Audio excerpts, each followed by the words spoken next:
अब दुकान वाले को क्या मालूम कि हमारी दुकानिया में भगवाने घूम रहे भिखमंगा बन के है। जज साहब जो वृंदावन वाले थे वो क्यों विरक्त हो गए। पत्नी ने कहा कि अरे भाई चलो, एक केवट की गवाही देने के लिए भगवान गवाह बन के चले गए थे कोर्ट में।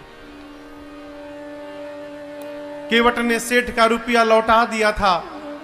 रुपया लेने के बाद भी सेठ ने कोर्ट में केस कर दिया कि इस केवट ने मेरा पैसा नहीं लौटाया।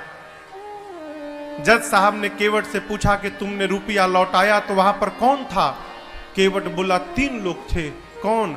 सेठ जी, मैं और मेरे राम जी थे, मेरे रघुनाथ जी थे वहां पर। जज समझा रघुनाथ जी नाम का कोई आदमी होगा। अगली तारीख पर रघुनाथ जी के आने का गवाही देने के लिए सम्मन भिजवा दिया जज साहब ने। अब कोर्ट का संतरी पहुंचा गांव में, केवट जी गांव में, रघुनाथ जी कहां है, रघुनाथ जी कहां है, रघुनाथ जी हो तब न मिले।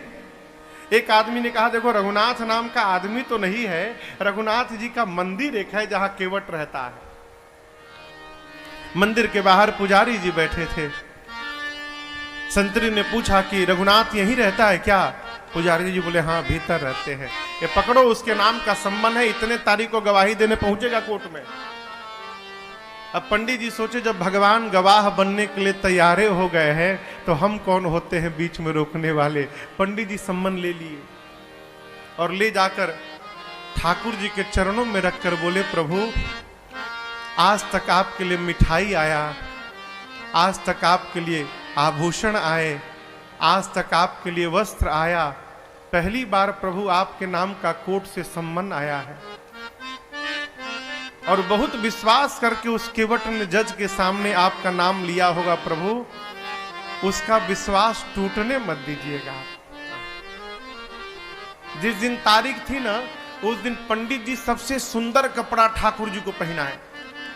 क्यों? आज ठाकुर जी कोर्ट में पहुंचेंगे तो भगवान सुंदर लगने चाहिए।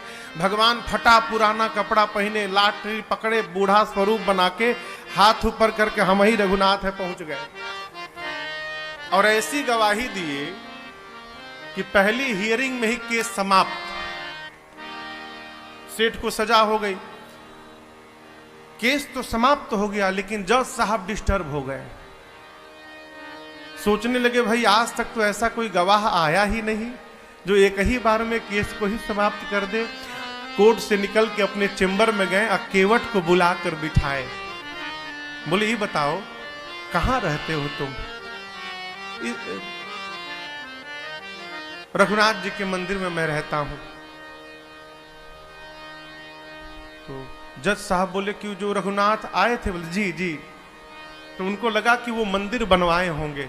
तो जज साहब बोले लेकिन वो तो गरीब लग रहे थे और लग नहीं रहा था कि वो मंदिर बनवाए होंगे। केवट ने कहा प्रभु वो मंदिर बनवाने वाले रघुनाथ जी नहीं थे, मंदिर के भीतर बैठने वाले रघुनाथ जी आए थे।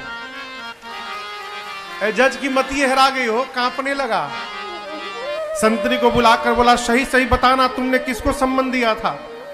बोला सर माफ करिएगा सर, रघुनाथ नाम का आदमी नहीं मिला। रघुनाथ जी का मंदिर था, मंदिर में पुजारी जी को देके चला आया था मैं। तो जो आए थे वही पुजारी। नहीं पुजारी जी ये नहीं थे, दूसरे थे। जज को पूरी बात समझ में आ गई। घर गया और दरवाजा बंद करके जज साहब रोने लगे। पत्नी ने आकर पूछा क्यों रो रहे हो? पूरी बात बताए।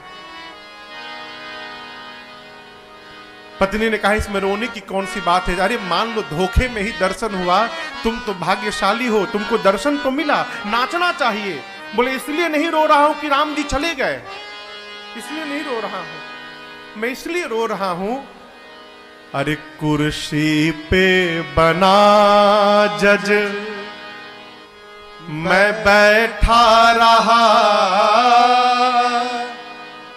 जगदीश खड़े समझाते रहे। जिनकी अदालत में पूरी दुनिया जाकर खड़ी होती है, आज उनको मैंने अपनी अदालत में खड़ा कराया। ऐसा वैराग्य चढ़ा हो जज साहब को, उसी समय रिजाइन दिए। सब घर परिवार छोड़कर चले गए वृंदावन। और ऐसा कहते हैं जब तक थे कभी बैठे नहीं वृंदावन में, खड़े रहे। लोग कहते थे बैठते क्यों नहीं आप? बोले मेरी यही सजा है, मैंने भगवान को अपनी अदालत में खड़ा करा के रखा था।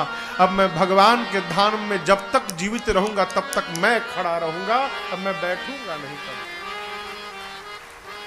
भगवान किसी रूप में आ सकते हैं माई बाप, आपकी आस्था वैसी होनी चाहिए।